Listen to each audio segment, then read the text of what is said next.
வணக்கம் மக்களே, welcome back to நேற்று இன்று நாளை. இன்னைக்கு நம்ம உருளைக்கிழங்கு முருங்கைக்காய் வச்சு வெஜ் பாயா தான் பண்ண போறோம்.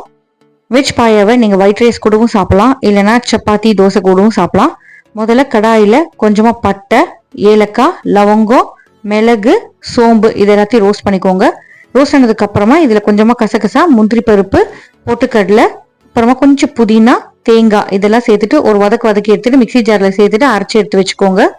கடாயில் கொஞ்சமா எண்ணெய் சேர்த்துட்டு சோம்பு சேர்த்துக்கலாம். இதுலயே நம்ம வெங்காயத்தை சேர்த்து வதக்கிக்க போறோம். வெங்காயம் வதங்கினதுக்கு அப்புறமா இஞ்சி பூண்டு விழுது, பச்சை மிளகாய், தக்காளி, மஞ்சப்பொடி, அதுக்கப்புறமா மல்லிப்பொடி, கரம் மசாலா இதெல்லாம் சேர்த்து நல்லா வதங்கினதுக்கு அப்புறமா உருளைக்கிழங்கு முருங்கைக்காய் சேர்த்து வதக்கிக்கோங்க. தண்ணி சேர்த்துட்டு இதெல்லாம் வேக வச்சுக்கலாம்.